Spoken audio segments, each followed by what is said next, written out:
can count us off. All right. Let's sync up in 3, 2, 1.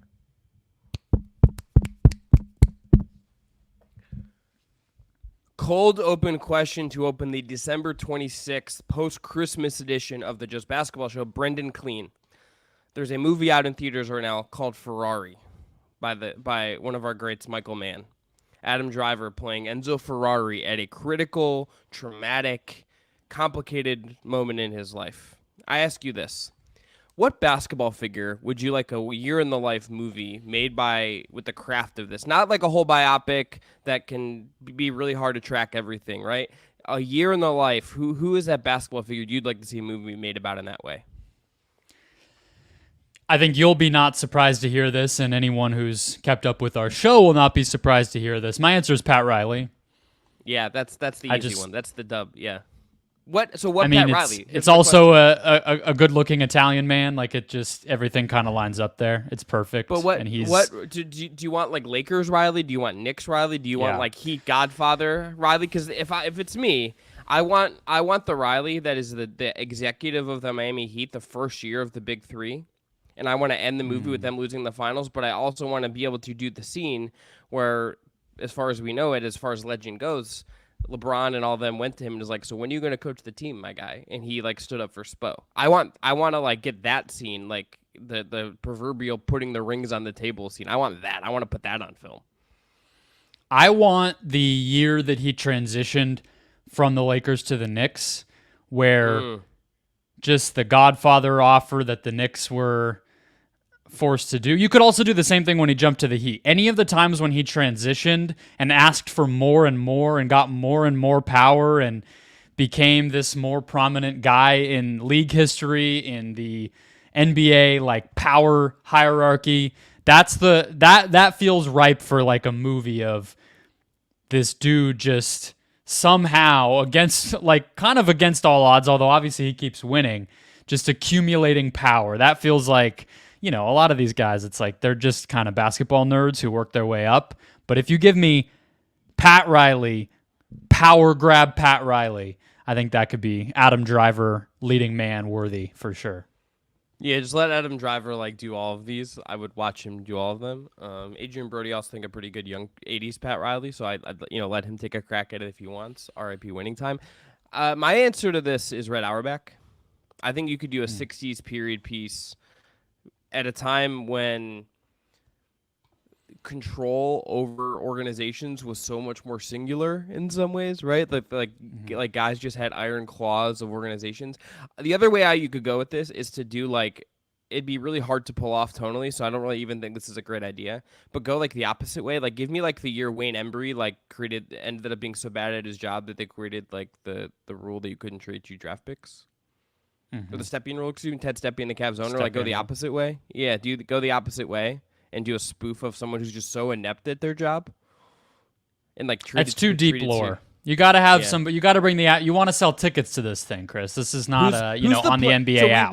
We both went. That's true. We both went executives. Who's the player? I mean, Jordan. We've seen Last Dance. I don't really feel like a need for that unless it's Wizards Jordan, kind of like Kobe would be one.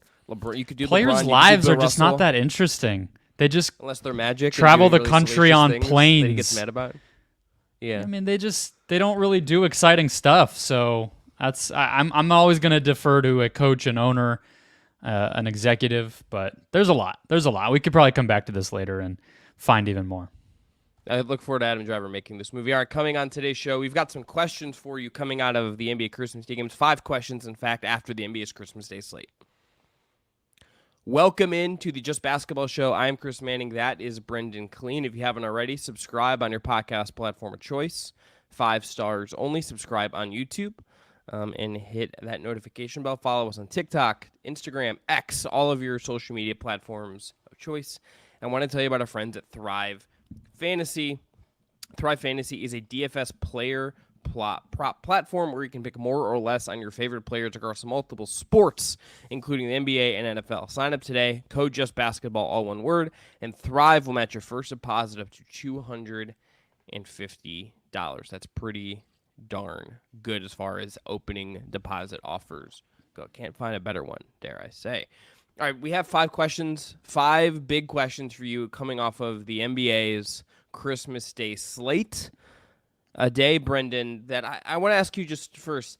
Anecdotally in your life, did you find people maybe were as actively engaged with this on a day where we also had 3 NFL games? Do you think that has? I'm curious to see like what the discussion around that will be, because now the NBA has like some real competition on this day. And I in my personal life, I had to like get some people in my life like, hey guys, like partially for my work, but also because like I just like basketball. Can we just like put on the NBA games? That'd be cool. Yeah, the NFL games were on at my gathering as well. One thing I'll say is that's not going to be the case forever, because when Christmas lands on a different day, True. they won't do games. Whereas the NBA can just do it whenever. So that's not like a permanent thing. I think that was more opportunistic than anything. We'll see what they do if it's like a Thursday. Do they schedule like make 6 teams play on a Thursday? I'm not sure. I would imagine, unsurprisingly, outside of the Peacock game, the NFL will slam the NBA in ratings this weekend. That's just inevitable.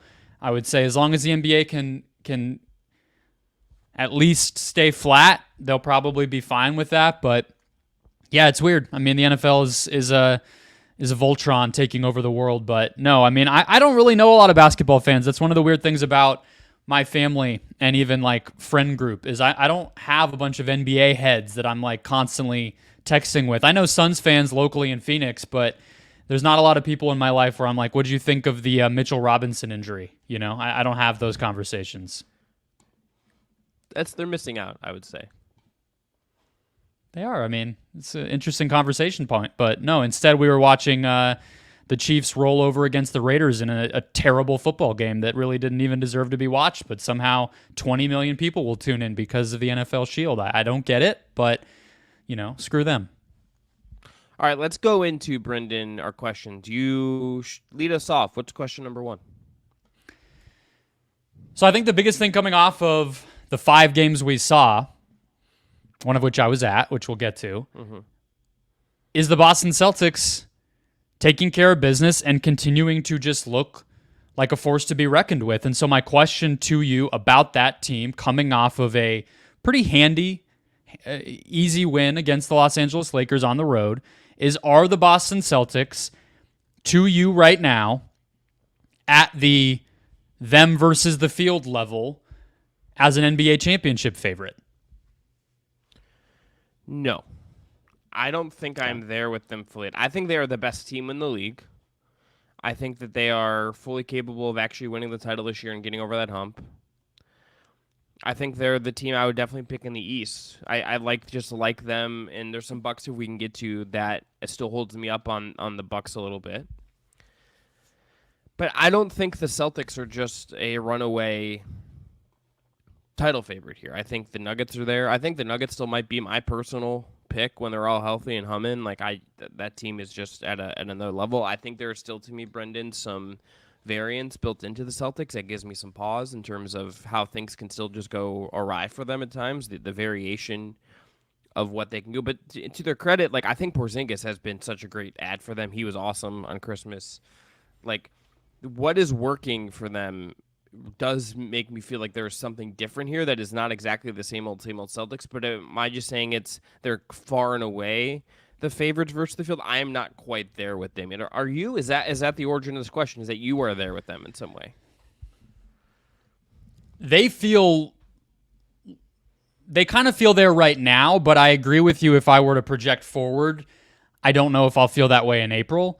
But if you were to just kind of reset the odds where we just kind of operate in a complete vacuum and just take into consideration the first 9 weeks of the NBA season that we've had now, I might say that they're minus 100 and everyone else is, no higher than plus 100 or something. I might truly be there because this team they have concocted a roster that finally, I think, kind of puts to rest my concerns about them because they're just so much more talented than everybody else.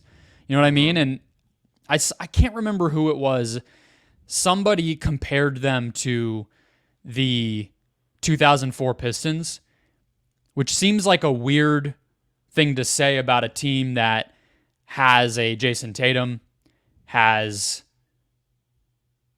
the depth that they have when we don't really think of a lot of the bench guys on the Pistons. And obviously that team, it was kind of the beginning of what would ultimately become a pretty long run, whereas Boston, it's like we just have such a history with them. But to me, they really are the modern version of that team because they are just so complementary and balanced, and defensively, it just feels kind of like an impossible task a lot of the time to get anything going against them. So they don't have a lot of holes. Their overall top to, like 1 to 7 talent just feels a lot higher than everybody else. And, just that Lakers game to me, it's like the only times they had to sweat were when the lead got below 10. Like that qualified as like a panic. And the Lakers are not like the class of the NBA by any means. It's effectively a 500 team right now. But I just haven't really seen them have to struggle. And when I kind of zoom out, it's like, well, what more do I need to see? I think that they have proven the most through the first couple months. I think that everything you said is true. I don't want to say that I don't agree with that, right? Like I think everything you're saying as far as what you're getting at, I think is absolutely true. There's no doubt to me that that is accurate. And I think particularly just taking care of business against the Lakers, like that is something. There's some Lakers stuff we could hit on if we wanted to in the news right now, just with D'Lo going to the bench and the Gabe Vincent injury concerns. Like that team's in certainly in a weird spot right now in their own right. Yeah, I'm not saying this because they beat the Lakers. Yeah. I mean, I think that win still counts for it means something. It's not like they beat the Pistons, It's like that. There's at least some name value in beating the NBA Cup champs, lest we forget that the Lakers are NBA Cup champs. Brendon Kleen. I have not forgotten, but I'm just saying. So I'm talking bigger picture than just that game. I know. Like the fact that they beat a team that was missing Gabe Vincent is not why I no, for sure. asked you if they're the favorites. I'm saying some of this in jest. So who, let me ask you this: who would be closest to you? Who's number 2? If you had to say I'm picking someone in the field and putting a name on them, who would that team be? Well, so right now the odds at BetMGM feel pretty out of whack to me, to be honest with you. Okay. Yeah, the Celtics are at the top. Yeah, the Celtics are at the top.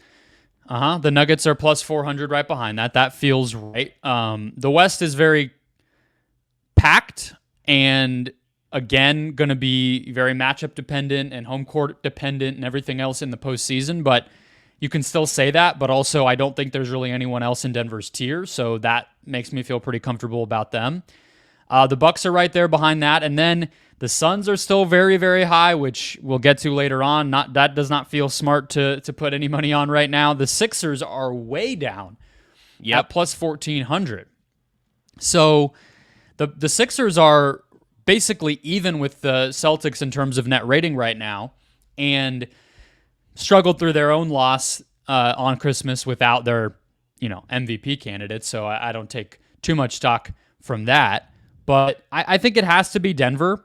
I just think if you're talking about the only team that you feel is equivalent to them having to also go through an entire playoff bracket in a tougher conference, I think Boston, to me, is significantly ahead of both Milwaukee and Philadelphia.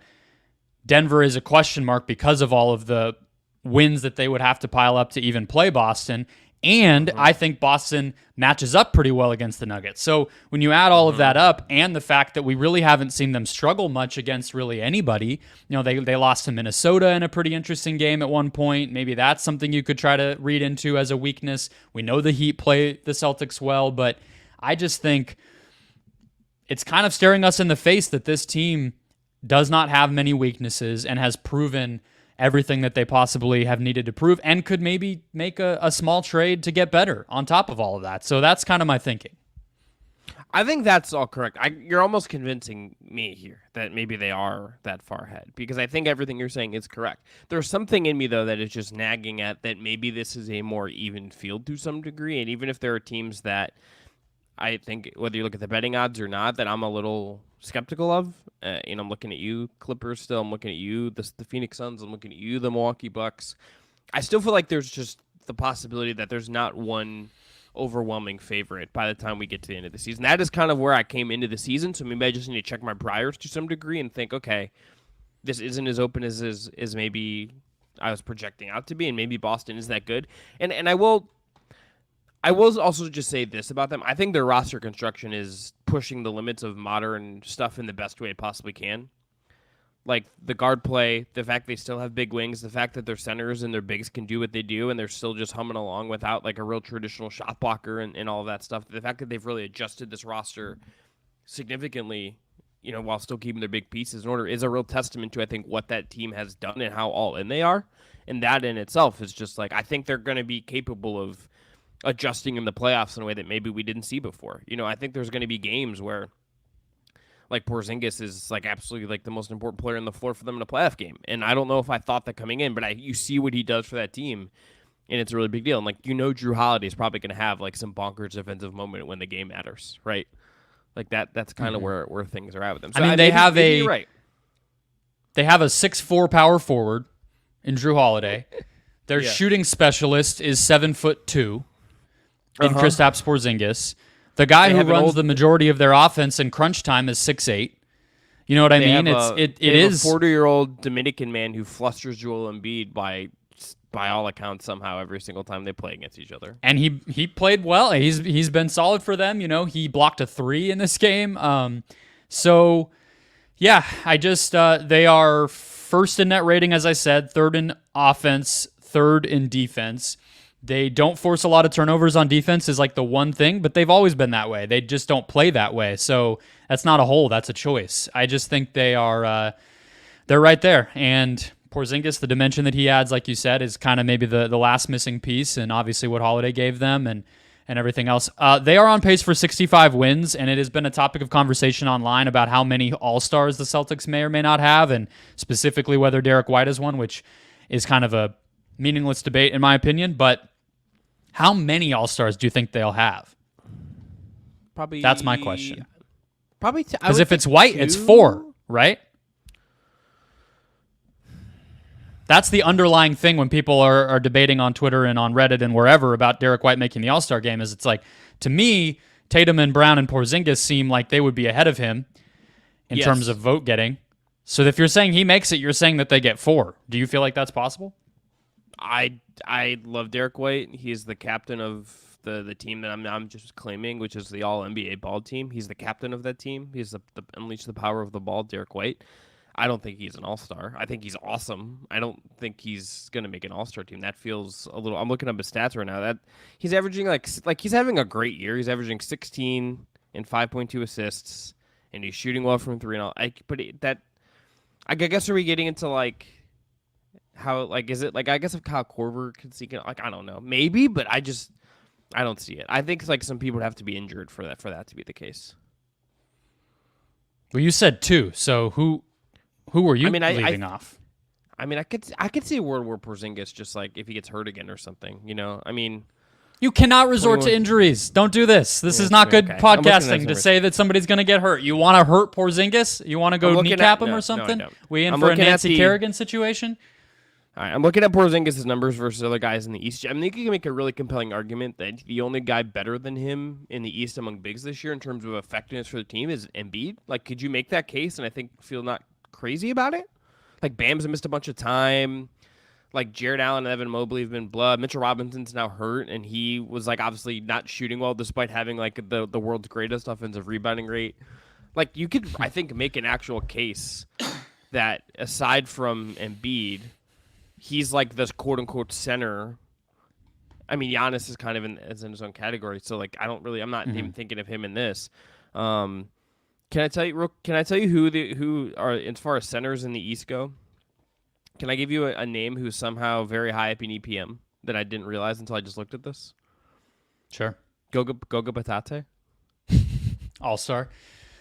I'm down. Plus 3.9. He's 0.1 behind Porzingis. Here's the East centers in terms of EPM, for whatever that's worth. Catch-all stat from dunks and threes. Embiid, Porzingis, Batate, Kevin Love, and Miles Turner. And then Bam, then Mobley, and then Isaiah Hartenstein, and on it goes. Daniel Gafford's up there as well. All right, so if Boston stays on this pace... I'm going to say 3 All-Stars. 3.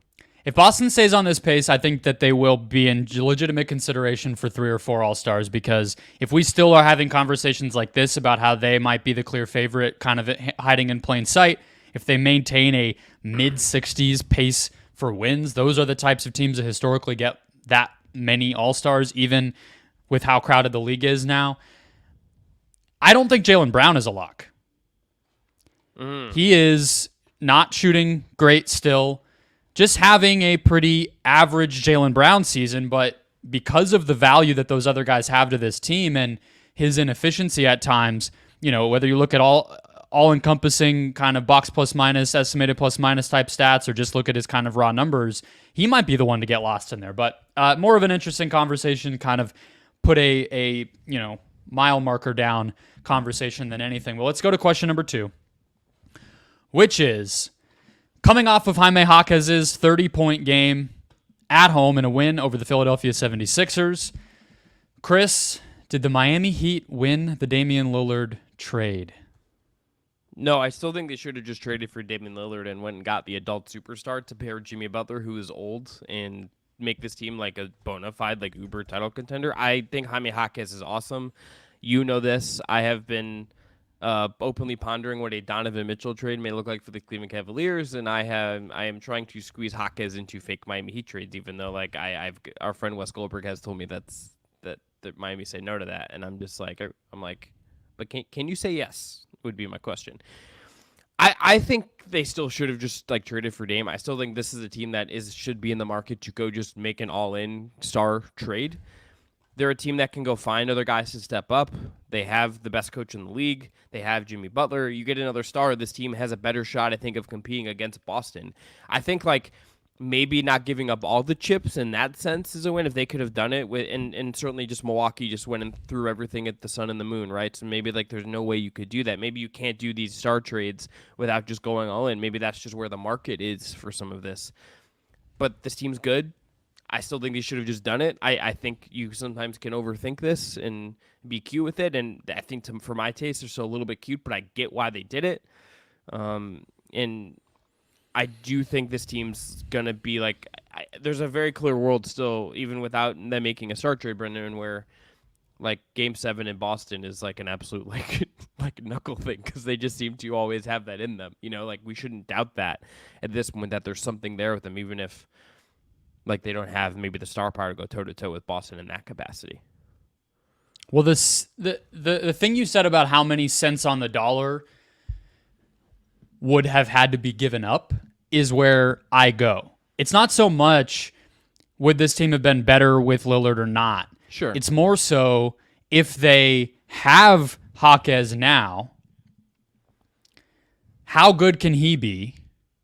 And if he is now sort of, at least as they see through his development over the next couple of years, somebody that's sort of off limits, untouchable, can he be is he part of their core? Is he good enough now that you're adding, like, as crazy as this might sound, I'm just sort of talking through it, but guys like this, if they're doing this early, even as older rookies, that tends to mean like they're probably on their way to fringe all-star type of ceiling, right? Like I saw this in Phoenix with Cam Johnson. He was an older rookie. You start to kind of build in expectations like, all right, of course he can hold his own on defense because he's the same age as these guys. He's physically matured and developed and reads the game because, well, he's been playing it longer. Okay, whatever. But then it's like you start to see the next kind of steps happen. Scoring 30 points against a good team, even without Embiid, the versatility that he did it with, he didn't just get hot from three. He can handle the ball, he can shoot the ball, he can drive, he can pass, he can post up. It's like that stuff is not an accident. That's not just because of his age and his maturity. So the hypothetical would just be like, are you now adding to a core of Butler, Bam, maybe Hero probably has to go, and then like Jaquez is sort of maybe part of your long-term plans now, and you're adding to that. You might not get a player the caliber of Damian Lillard, but what if you do get a Donovan Mitchell or I mean, I don't really like the Zach LaVine thing. Probably not where I would go, but somebody a step down, but Jaquez now gets you to kind of be better than the sum of your parts, and maybe long term that's a win in terms of roster building. Yeah, I mean, I think that's right. I still think I want to see the version of this team that does just go into star overdrive around Jimmy again, while Jimmy is at the age where it doesn't feel like a totally crazy thing. Because we are like, maybe Jimmy Butler is just gonna like be really good until he's 50 years old out of spite. Like, wouldn't shock me if somehow Jimmy Butler has that in him. But he's 34. He misses time every year. I don't know, like, how many years can you depend on Jimmy being Jimmy Butler, all caps, guy that you know is just going to drive you? And that I want a little more certainty for this group. And maybe this group seems to thrive on the uncertainty of their situation, right? This group seems to thrive in uncomfortable situations. This team and organization pulls out stuff every year that surprises us. I mean, Jaquez is that, but also like Duncan Robinson's resurgence this year has been surprising in how he's playing and what he's doing. It's a different evolution for a guy that was in a really weird spot in his career like a year ago, 6 months ago, right? And they've evolved him into being something different. As you said, like, this team's been really good anyway, and Bam has played 20 games. Bam has not been as healthy as you might have liked. Their defense really struggled for the time he was out, and they're still pretty good, and they're still getting wins, and they're gonna be there. So I think in practice, like, their principles are right. And I went and Googled like what their offer was just to remind myself as far as like what we understand it to be. It was here. It seems like Did you find 8 different articles that said 8 different things? Because that's what it felt like. Yeah, that is true. But like the Barry Jackson Miami Herald, so someone that we know is like, let's say, plugged into that orbit and has a good feel. I guess like I don't want to use a certain word I almost used, but hero, 2 firsts, and then a contract. So it's like they weren't really willing to, like, it seems like they're trying to have their cake and eat it too a little bit with this, which I understand. But maybe there's some prudence from other teams that maybe the lesson here is, Brendan, that maybe other teams that are going to go trade for stars or have traded for stars should look at this and say, okay, if we're going to do this again, we can't do everything and for the sake of just doing it. Maybe other teams have to, and maybe Miami doesn't. Maybe there's the difference. But maybe it's not worth it. But they didn't get him. So I don't think that proves that they don't have to, because in the end, they didn't get him, right? So I think it's like maybe you actually do have to give everything, because they did not get the player because they didn't want to give everything. Until we get to a world where, like, honestly, like, can we? I know that we've seen it a bunch, but like Heat Bucks in the playoffs this year feels like it would feel right. Well, okay. So speaking of lessons, and then I think our next question actually, well, no, we have Knicks later on, but lesson about Jaquez to me, the more that I've thought about it, one, I think the NBA just loves to underestimate and undervalue older draftees, right? 100%. And the fact that we're saying someone who's 22 years old who will turn 23 in like 2 months is old, and I'm putting that in quotes, is wild. Like, the fact that is what you deem an old prospect now is actually kind of crazy. Well, I mean, they can only be, that's the oldest they can be. I know, but it's just like the way that we didn't change like college, but like but it's like the fact that like a 22-year-old comes to draft and it's like, oh, that's a finished product. That's insane. Like, that's insane. Yeah. I mean, whether it's Desmond Bane, Mikal Bridges, I just talked about Cam Johnson.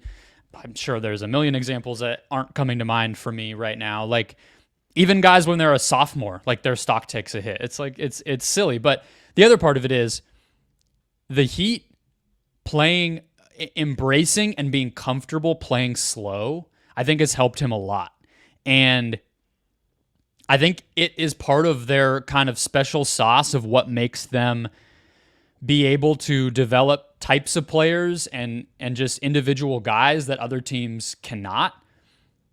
Not to say that the difference between a fast team and a slow team is all that strong, but they're consistently bottom 5 in pace. And they're able to have, could Jaime Jaquez have made decisions and fit into a system at the light speed that Sacramento plays with? I don't know, right? And like Denver kind of has this advantage too, where when you're so methodical and comfortable with scheming and scripting out what you're doing, you allow guys to kind of learn at a different pace and impact the game in different ways. And I think he's really benefited from that. And I think it is a testament to their drafting that they kind of knew, hey, he might not fit everywhere. And maybe other teams were right to undervalue him, but here he's going to fit right in. So I think he's been huge. To give my firm stance on the Lillard thing, I do think there's a world where they can go get somebody 15, 20% worse than Lillard, get a lot out of Jaquez as he continues to develop, and maybe keep their title window open longer than if they had made the Lillard trade. Like, I think that could happen, and maybe speaks to some of their hesitance to go out and swing for the fences once they maybe realized how stubborn Portland was being about all of this.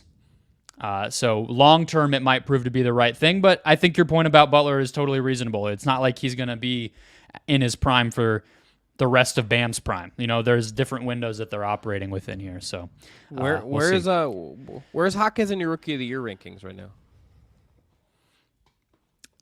Probably competing for third with a lot of other guys. I still think Chet and Vic are going to pace the field.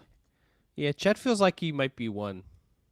Chet's been the favorite for a while, betting-wise. Yeah, and I know. stuff. It's just even in terms of like hype now, I feel like the vibe around Chet is just it's growing. The Chet hive is, I think, growing, and it doesn't help that the Spurs are stinky. Vic should blame Pop for not winning that trophy if it doesn't happen, because it is on that coaching staff more so than Vic, I would say. Could have got him a single point guard, and things might have worked better. Coulda. Question number 3. You ready? Yes, sir. Is it time to panic with the Phoenix Suns? So I feel like I should ask you this, because I have been like I texted you about this the other day. You have some stuff you can run through, but I feel like I should ask you this because you are the resident Phoenix Suns expert on this podcast, Brendan. And not saying you form all of my opinions on the Phoenix Suns here, but you are my guiding light when it comes to Phoenix Suns basketball and how to feel about these things and understanding this organization. So let me turn this on you. Is it time to panic about the Phoenix Suns? It won't be fully time to panic, maybe capitalize the P in panic until Beal is back, right? Like, there's always going to be that caveat that you can throw in there that the players can have in the back of their minds, just sort of that saving grace that they can look toward. But outside of that fairly small thing, yes, it's time to panic. Because I know maybe not everybody was awake when the Suns and Mavs were duking it out near midnight Eastern, but I was there, and it was a continuation of a lot of the things. I think that they took some steps forward on Christmas. I wasn't, there's a world where they got blown out by 30 in Sacramento.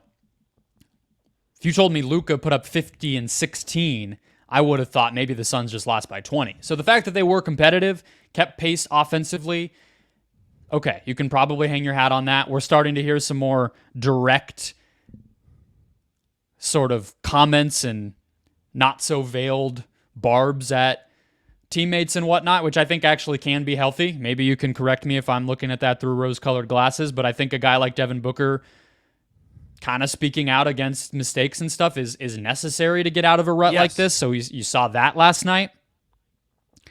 But they collapsed again in the fourth quarter. The defense looks like it doesn't really have any answers. It's not even about like it's just been bad. It's like I'm not really sure what makes it better.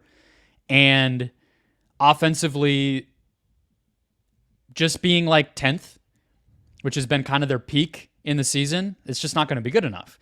A team that's 10th on offense and like 17th on defense, that's not a championship contender, especially one that is just lost a lot of the time on both ends, regardless of what the stats say that they are. So if you've watched this team lately, and I'm sure people hadn't really seen the ugliness until Christmas because they were playing a lot of bad teams and games that didn't matter, you might not have realized it, but things are bad here in Phoenix. It is getting to kind of panic mode, I think, a little bit here.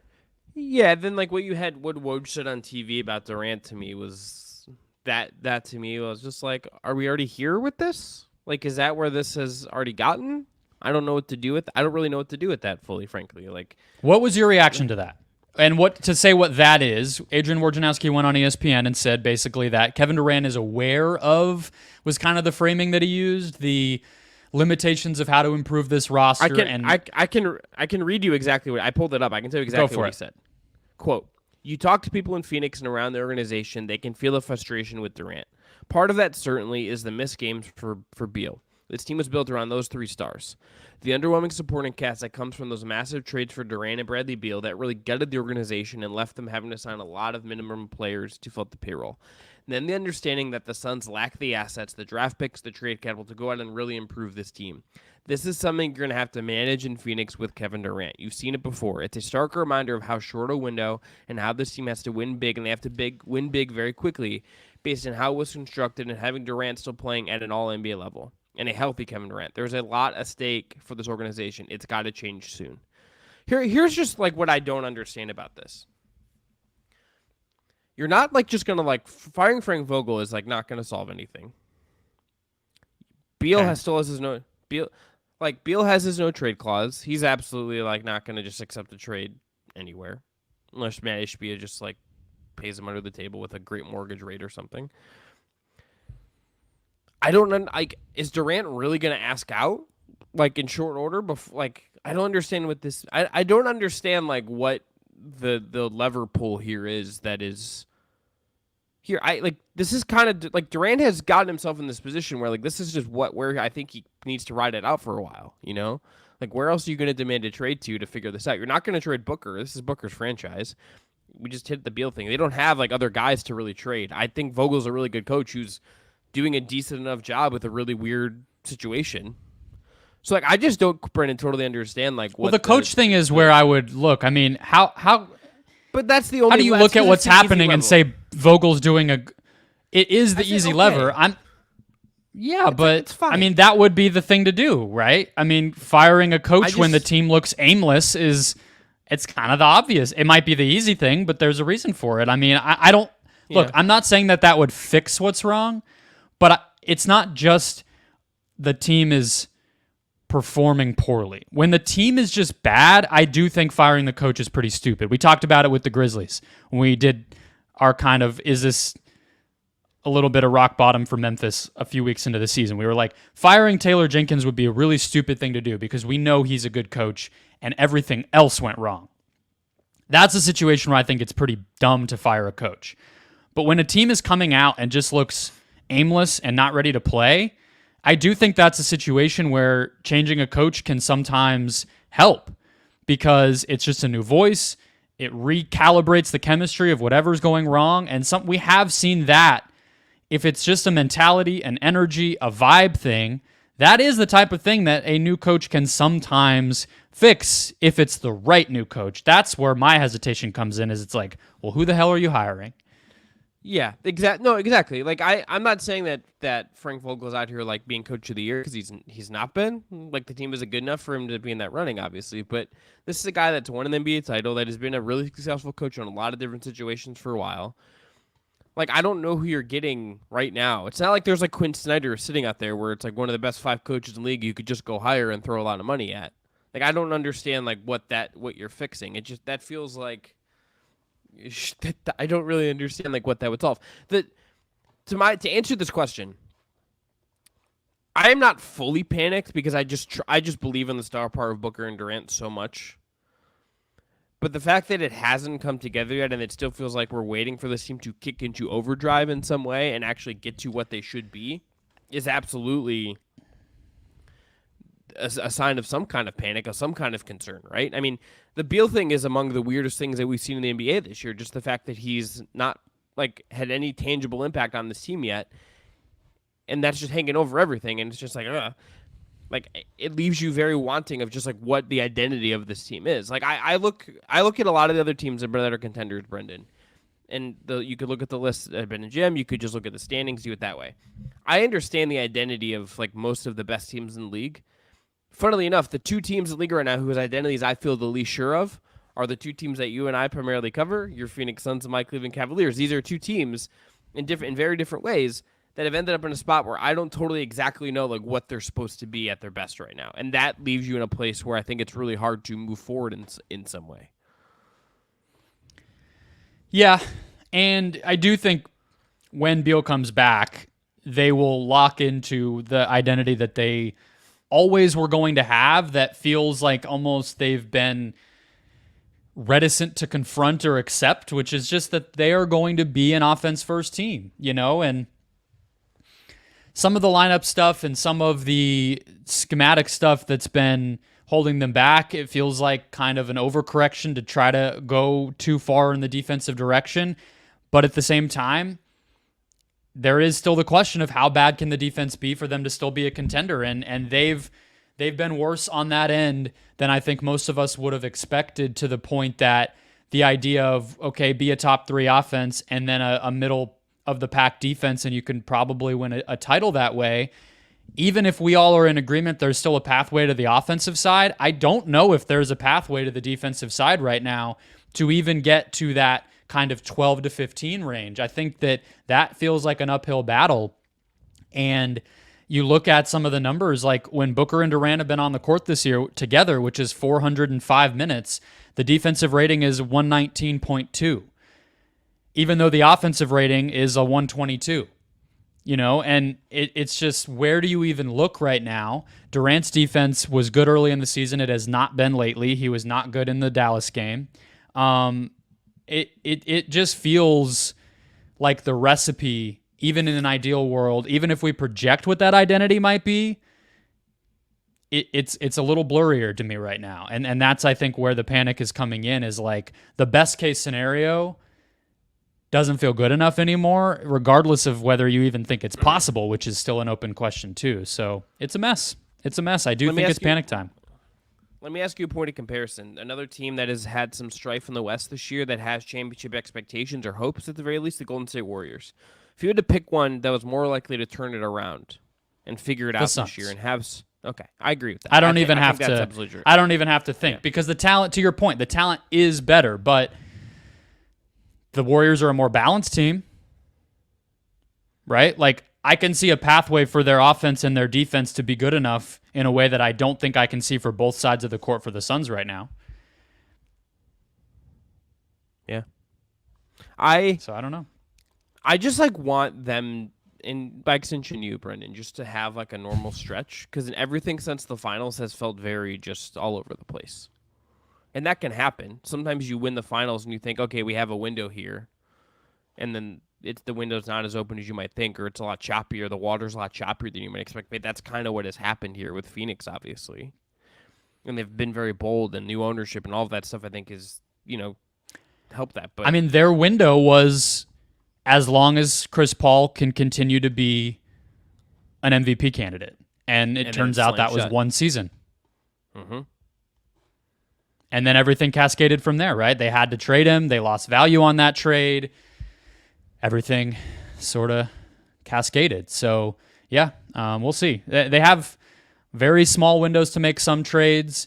They have David Fizdale on this staff, which I don't think is getting enough attention from people. There's a lot of hype around Kevin Young because we know he was a finalist for the job, and he's kind of one of the hotshot assistants that people have interviewed in recent off seasons. But David Fizdale left a pretty cushy job working under Danny Ainge in the Utah front office to come back to the bench, and he has head coaching experience, obviously, and is reputable as sort of a star whisperer, dating back to the Miami days. So I wouldn't overlook that. But no, question number 4 leads us to the Warriors. It's a little bit of a smaller one, Chris, but it got a lot of attention on Christmas Day, which is Steve Kerr right that the NBA is, quote, legislating defense out of the game? And this was in response to Nikola Jokic getting a lot of non-shooting fouls, piling up 18 free throw attempts, and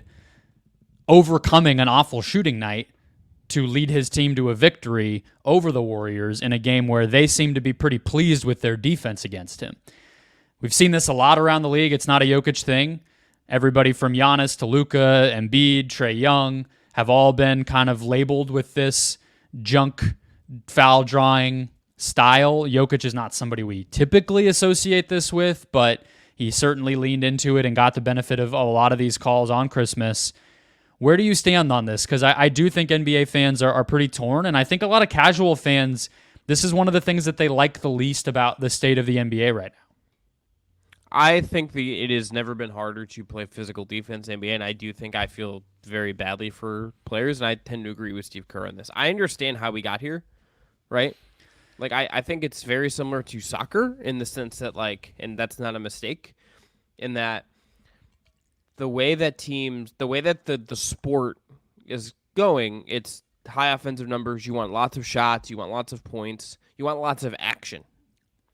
You're scared of being in the era where it's the 90s and gritty and grimy and hand checking, right? Like no one deep down, like, I think truly wants that. But this is like video game stuff where it is really hard to play defense. Defenders never get the benefit out on anything. There are lots of plays a game where an offensive, like, I look at the best players in the league do this, and I get why they do it because the rules allow them to do it. They make a move that is actually initiating the contact or initiating an action that then gets a defender in a weird spot, and just because the defender, like, is in a space, they get called for a foul. And if I was like a role-playing NBA guy whose job was to defend the best players in the league, you know how nuts I would go? Like, how nuts you must feel just being like, what am I supposed to do here? I do think Steve Kerr is correct about this. I do think that there is some legislation of defense out of the NBA.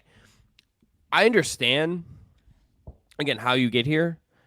I understand that this is an offense era. I understand that offense is what puts butts in the seats and sells tickets and all that stuff. I get that. I do just think, like, the pendulum has swung a little too far in terms of letting offensive players have their own way. I think it included the real grifting stuff we've seen with guys like Trae Young in the last couple of years, but it extends in Harden's the case study of this. I think that stuff's like what are you supposed to do with that? I don't think that's, like, in the pure sense of basketball that I at least enjoy watching. But I think even just beyond that, I think it's so hard to play defense right now and be anyone who uses any sort of physicality. And I, like, often, at least once a game when I'm watching any game, there will be a play that I will get frustrated at just on this half of the defender because I don't know what else they're supposed to do. And it's really the offensive player, like, creating a foul because of the rules. Yeah. It does kind of feel like we're at a point, if you talk about how we got here, where we probably do need to start taking into consideration tiers of physicality, tiers of contact, where I know it's common for, like, Lakers fans or Cavs or Heat fans to say that, well, you know, Shaq and LeBron got fouled twice as often as they ever got credit for because guys just had to beat them up to even have a chance. Great. That's what had to happen. You know what I mean? It's not fair. I think LeBron and Shaq did pretty damn well for themselves and seemed like they overcame that. But we're at this point now where LeBron is probably the best sort of bridge to the era we're in, but we're now seeing an answer to the thought experiment question of what would happen if Shaq could dribble. Yeah. You know what I mean? And it's not just Shaq. It's like Giannis. It's not just one player, I should say. It's Giannis. It is Jokic. It is Embiid. There's like 3 or 4 LeBrons now between, you know, Harden and Luka and some of these guys. Even Tatum is pretty good at drawing some of these fouls. And Shea gets to the line at will. Again, it's a spectrum. I think there is some of the hands and reaching and timing and, you know, wrapping the Harden junk stuff and the spectrum of that side of things versus the more physicality side. The calls that I can't stand, and a lot of these were what Jokic was doing, is what you were talking about of initiating contact, being the one to put your shoulder into somebody, put your head down. The force is coming, if we're doing physics, from your body. Mm-hmm. And yet a defender trying to match that, that becomes a foul. Am I a little bit of a butthurt Homer Suns fan who watched Giannis and Luka take my team out of the playoffs 2 straight years with a lot of that type of shit? Yes. But it is antithetical to what I think like most people want to see when they turn on basketball. Shaq would get called for fouls because people hammered him. These guys are getting called for fouls because they hammer their defender. Bingo. That's crazy. I don't know what the answer is, but that's crazy. What do we like? And that's where I come back to like, you got to start to factor in, well, that's Giannis. So there is just a higher barrier, a higher threshold. We are not going to call fouls on Giannis that we would call on other people. You might not ever say that out loud, but you have to factor that in because these guys are too physically overwhelming to be legislated the same way that other players have been or even are right now. I would love for this to be something where we see a bunch of... I would love to see a bunch of different people that are like think of role guys on the best teams. Like I don't even want to hear from like necessarily like the best defenders league. Like I don't really like Draymond. I guess surely you'd want to like ask him about this, but I would want to ask like Keita Bates-Diop, like a rookie coming into the league who's adapting and playing NBA defense. Jalen Suggs, Alex Caruso. Like I want to ask like the best defenders we have in this league at all levels. Keita is appreciating you right now. I love him. He got thrown on a list with Caruso and Suggs. Keita Bates-Diop's getting DNPs. He's like, hell yeah! Keep saying that, Chris. Get me my paycheck as Frank Vogel piles up my DNP CDs in Phoenix. He should be playing. I get there's some offense. No, I get your point though. Guys that are like they're in the league to play defense. What do they think? Like once a game I watch Isaac Okoro like go like this and like roll his eyes in the back of his head, and I just like, Isaac, I get it, but let's like ask you like how would you want this ref that would be fair to you? Mm-hmm. I mean, like, and I bet you Steve Kerr's not the only coach who thinks this either. You know? No. I guarantee you there's a lot of coaches being like, amen, brother, fighting the good fight, you know? Oh, I think probably most coaches, unless you're a coach that has one of these players, you know, like I'm sure Jason Kidd or Mark Daignault or Adrian Griffin probably are like, no, this is just how it is, man. Like they get fouled. They're the ones doing the they get fouled twice as often as they get called for thing. But I don't think it's necessarily going to change. But I do think that it is time to maybe hold the bigger guys to a higher standard, and it's just going to have to be that way. I mean, I don't know. I don't know what else there is to say. It's not like football where you can be like, if the helmet gets touched, if the horse collar gets touched, if it's below the leg, like the contact is kind of the same in basketball no matter who it is, but the force of it is different. And I think that's kind of where you have to start. But I mean, you can't like release a NBA official video saying this year, these 4 guys will get legislated harder because we want to make the game more entertaining. You can't really do that. No. I would also just be skeptical too that like, I don't even know what like the reasonable like middle ground between like not totally like, I don't even know what that looks like. I really would like I just feel for defenders. I really, really do. Last question. What is the right trade for the New York Knicks? Donovan Mitchell, Isaiah for quickly 3 picks, and Quentin Grimes.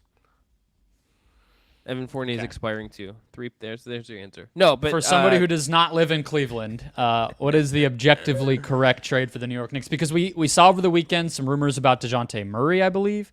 Yes, that Mark and Zach LaVine, and why they won't. They don't want to deal with clutch, right? So that's kind of a probably won't happen. Mitchell Robinson is out. Jericho Sims, who was supposed to be the replacement, who played decently down the stretch, I thought, last year, has already been benched. The immortal Taj Gibson is back in Tibbs land and is playing backup 5 minutes at age like 38 or whatever he is. They're going to apply for a disabled player exception for Robinson, meaning that he'll probably miss the season. And then on the positive side, the reason to try to make something of this season is Julius Randle is back in line with what he did last season, an all-NBA caliber year for him. He's a little bit worse from three-point land, which does tend to fluctuate for him, but his approach has been good. His turnovers have been low still. And then Brunson is just absolutely on fire from three-point range, where if that continues, you know, the ceiling for him goes way up. So They beat the Bucks on Christmas. Mm-hmm. They've shown that they can hang again this year. Last year was not a fluke. Brunson is just as good as he was. I think they have to make something of this season, and we know how important Robinson is. So how would you try to pivot with that news and recalibrate to add some talent and make a real run here? What would you do? Or am I looking too big, and maybe you think the right trade is another role player? Where would you go here?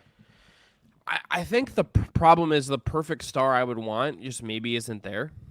Like, I think you'd want a wing. Like, I think I'd want to turn R.J. Barrett into, like, a better wing, or Randall into, like, a better combo for it. And, like, is giving up assets like Jeremy Grant or something, like, is that really moving the needle enough for me? I don't really think it is. Levine doesn't really totally work for me, for them. The Murray thing is really interesting because the clutch part of it is complicated. But, like, is Murray Brunson, like, what you'd have to give up to get Murray, presumably? Like, is that qualitatively difference-making different than Grimes and Quickly and Brunson? Like, I don't think so. I just don't really think like Murray fits with Brunson because he doesn't fit with agree. Trey. On So top of why that, would he right. fit? Why would he fit with Brunson? So I don't know if there's a name that is actually on the market that I'm, like, super thrilled about if I'm them. Like, I guess I would, like, maybe call the Wolves and just be like, hey, I know you're really good, but, like, are you sure you want to, like, keep Carl? Like, are you sure? Like, maybe try that. But I don't think there's, like, a name on the market that I'm, like, screaming out that is a perfect fit for them. I think the names you could come up with that we know could or are already available, there's some overlap, there's some imperfect fits for what this team is and what they're really good at. I think that's where I come up as having a problem with this exercise. There are three, I think, big constraints on the Knicks that make it such a hard team to find a trade for. One, the Julius Randle contract, where it's unlikely that you are going to trade him for the star because I don't think a lot of other teams will want to take that on, especially if it's a team tearing down. Why do you want an all-star caliber guy who uses so many possessions back on your team for long-term money? Which brings us to the second thing, which is that the Knicks have such a strong, clear style of play already built around those two guys. So if you are not trading Randall, and obviously you're not trading Brunson, who might be on the best contract in the NBA, you're finding somebody who has to fit with those two. What is that player exactly doing when you have two guys who are, 25 to 30+% usage? And that brings us to the third thing, which to me is Tibbs. And the fact that again, it's kind of both things together, right? Like, they have a whole rotation. It's not like they have a clear hole. They just have a whole rotation that's like 45 win caliber good. So you obviously want to improve on that. And then from a Tibbs standpoint, it's like they have to be able to play the way he wants to play. And we just saw Jericho Sims is like an athletic, seemingly harmless center. And Tibbs is like, no, that's not going to fly. Your 12 minutes a game are not going to happen here. I'm getting Taj. You know what I mean? So that's a very small example of it, but is he going to want the names we throw out there? Are those guys going to vibe with him? Are those guys going to execute the way that he wants and make sense with this roster? So it's almost like they have to trade for a star. Like, the only way to get better from where they are is to combine a bunch of that stuff to get a star. There's not really like a piecemeal thing. I mean, if you told me they got a shooter, Chris, I'd be like, okay, like, great. That'll make them better. That'll make every team better. But besides that, or some sort of additional 5 or front court option, it's almost like the only thing left to do is get a star because there's not another need, really. And that's a super strange place to be. And it puts a lot of pressure because, winning 45 games is fun, but the young guys start to get paid. The older guys, contracts run out, and the flexibility kind of leaves you. They're in this moment where we know they have to do something, and it's just like kind of a big shrug as to what that would even look like, to me at least. I also just think that there is something with this team where I do wonder, like, how I wonder how aggressive they should be in the sense that, like, to go back to Boston, like, I know they just beat the Bucks, but if you look at the top two teams in the East, they hadn't beaten the Bucks in a while. And yesterday was kind of like a breakthrough for them. They just lost them like last week and in the NBA Cup, obviously. I don't think they match up well with the Celtics at all in a playoff series. I think they're going to have some real problems when it comes to like their defensive strengths are not going to fit well against Boston. And do they even have defensive strengths as much with Robinson out, right? Like that's all kind of a question right now. So like if he's not there, and I don't really know if there's obvious trade, aren't you better off maybe just like I understand what you're saying, but maybe should you wait till the summer? Mm-hmm. Like that might be the best like path here is like don't force anything. See where you get. Maybe like you're the team that tries to like give the Jazz everything in the sun for marketing, and you could try to convince them to take Randall, but like I don't think the Jazz should really do that. We kind of know that their offer is going to be huge, and I don't think Lowry is going to. I would feel for Lowry, who's like, I just would like not to be traded, then move, please. Can I maybe I don't know if like getting traded to New York would be like his favorite thing, considering he's a pretty quiet guy. There's just like a lot of complications with what they could do here. Is I think my problem with this. Yeah, and I think we're both getting to that point with our perspectives. I think if it is that they kind of only their next move sort of has to be a star in terms of a big difference-making move, then I agree. Doing that in season with who we know right now is available, I don't think makes a lot of sense. Is there anybody in a smaller move that you think...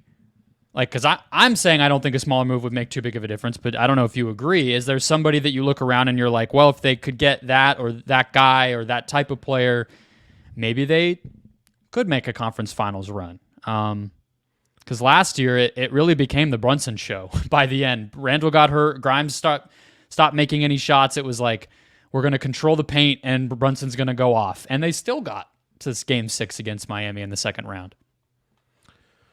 Can I ask you one other big name actually before I give you a small name? Should they be trying to call about like Siakam or OG? Would either? I think Anunoby. They were interested in Anunoby last year, and I do think he is somebody where he checks the box of like, would Tibbs embrace him? Yeah, you know what I mean. Yes, we know that. I'm not sure what the trade is because I think if Toronto were to be moving guys like that, they're probably kind of in teardown mode. So that's the other thing with the Knicks is everybody's on a long contract basically already except for Quickly. So he's probably going out in any deal. But then what else? Does a team want Josh Hart's money for the next 4 years? Does a team want DiVincenzo's money for the next 4 years? Robinson's money? Randall's money? Barrett's money? Everybody's been paid. So you're not giving a team like this hot potato contract where they can just say goodbye to that salary commitment. You're kind of like, all right, now this is your problem. Thanks for OG Anunoby. You know what I mean? That's the tough part too.